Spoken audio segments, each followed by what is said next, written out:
continuity. Thank you all very much. Good morning. What do I have to do to get my speech out? Oh, good.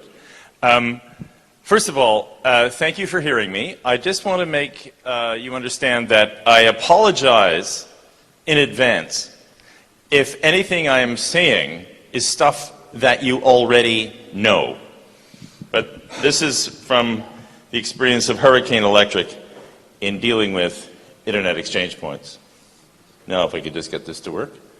So, Hurricane participates in more than 100 Internet exchanges around the world.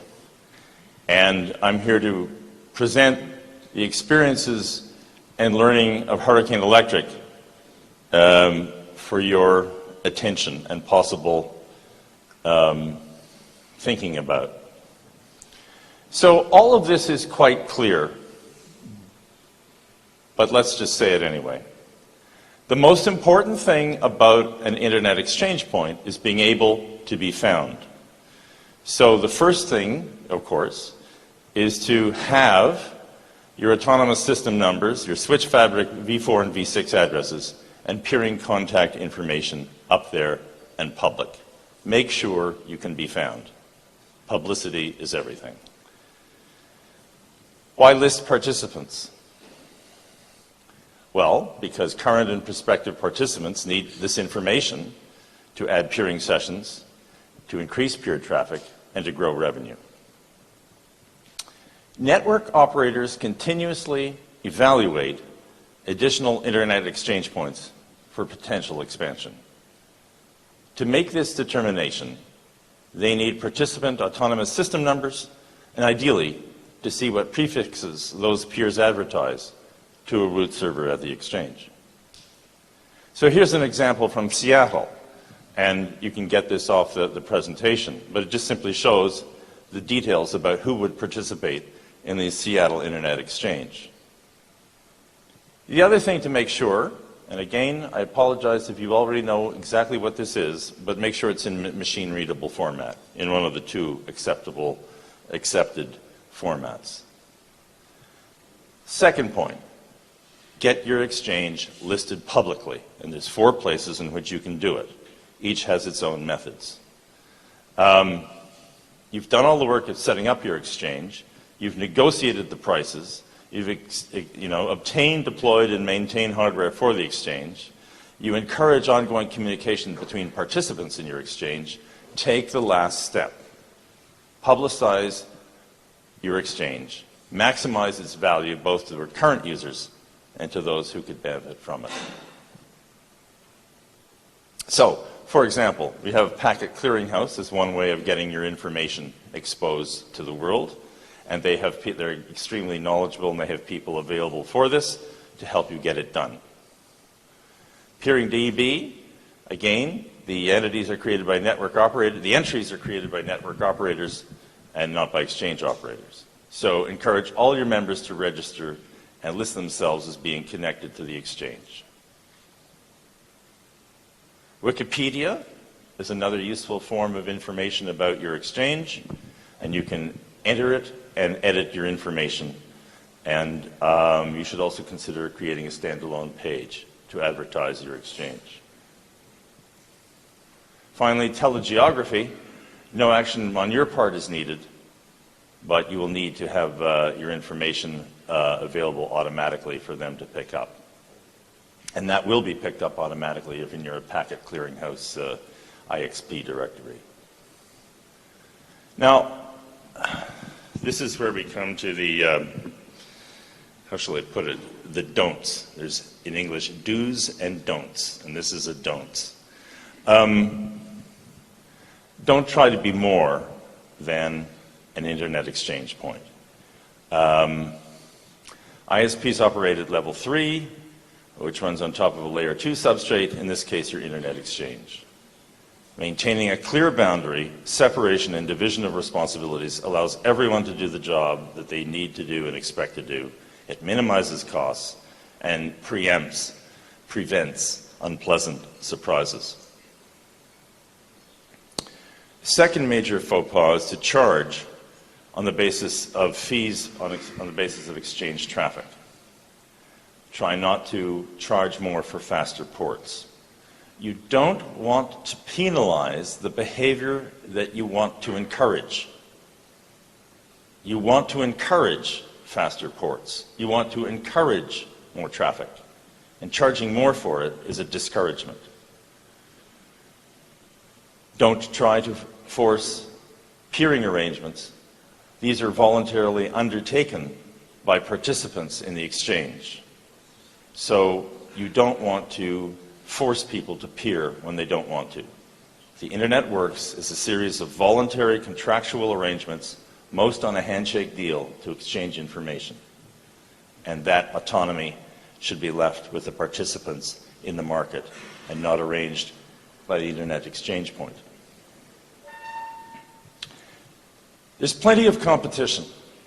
There's over 500 exchange points out there, and among them are examples of success and failure.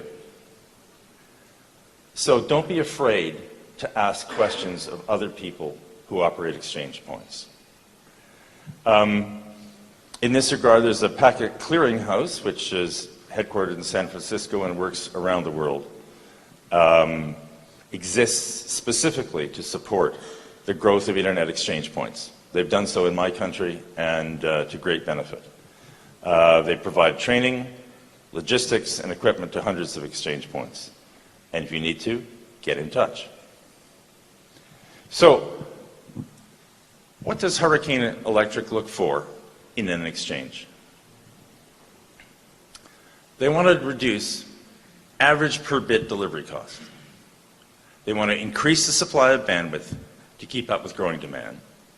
They want to reduce packet loss, latency, out-of-order delivery, and jitter. And they want to meet and connect with new customers. So how are IXPs evaluated? NetFlow, which is a freely available software, allows the analysis of current traffic sources and destination autonomous systems with the autonomous systems participating in exchange. They want to check out the number of networks present in the data center where the exchange is hosted and those nearby or easily accessible. They want reasonably priced dark fiber cross-connects within the data center. They want dark fiber between the exchange facility and Hurricane's customers and other data centers. And the cost of long-haul circuits from the nearest existing Hurricane Electric point of presence to the exchange location. These are all factors in which Hurricane Electric will examine what you've got and see whether they want to join up. And here's a set of things to consider. Don't bar competition. Internet service providers with a naive conception of Internet economics sometimes try to preclude competition through barriers to new market entry. An example of this is the occasional misguided requirement that only network exchange operators licensed as ISPs by the local regulator may participate. So don't try to limit participation to licensed entities. You don't want to restrict the growth of exchanges, and you don't want to restrict the growth of traffic. Logistics. It is vital that network operators be able to get equipment into your country without interference. And interference is not just physical, but unnecessary bureaucratic delays. So, what do they look for? They look for customs, entry into the country should be professional, transparent, and streamlined to facilitate business. Duties and taxes, to the extent they're charged, should be remitted directly to the government by the shipping company, and if there are any special service fees, Hurricane doesn't want to know about it. I cannot sufficiently emphasize the legal penalties in the United States for any kind of, they just do not tolerate any kind of corrupt practices.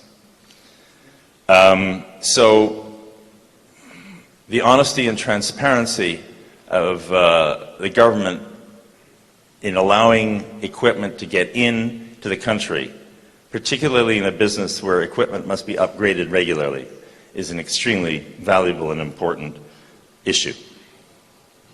So, to conclude, list the members on your website and on public directories. Keep it simple, it helps your exchange grow, and it supports your members. Large networks rely on public membership information when making decisions about where to put equipment. Imposing fees and license requirements to join your exchange will stifle its growth. And certain telecommunications regulations and non-standard customs processes in your country may further discourage networks from joining. So thank you for your attention. I appreciate it. I hope this has been helpful. The presentation will be available, and should you have any questions, I shall do my best to answer them, and if not, I can refer you to Hurricane Electric directly. Thank you. Thank you, Timothy.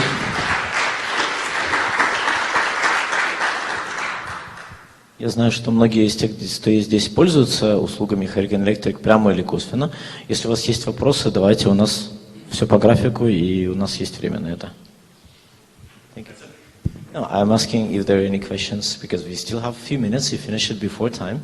I like to finish before time. Great. An old college debater, I get in my argument fast.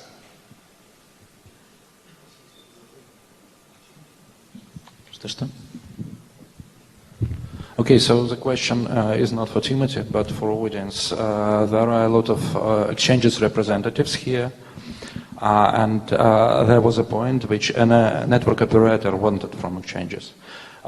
Do our exchanges have any objections to what Timothy said, or they completely agree?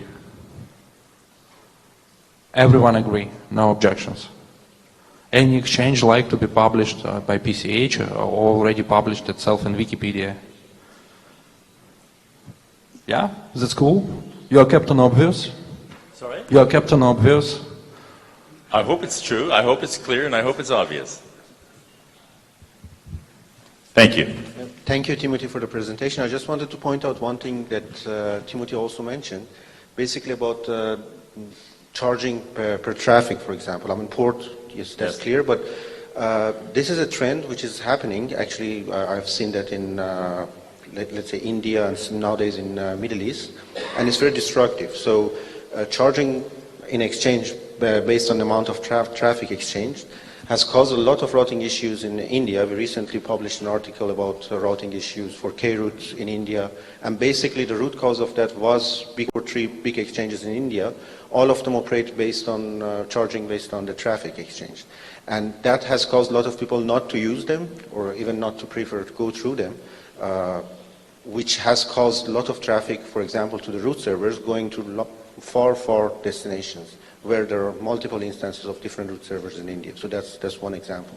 So I think it's a very important point, and thank you for bringing that up. Thank you. I really cannot insist enough that behavior on the internet should at all points encourage growth, encourage capacity, encourage bandwidth, encourage the good behavior of the internet.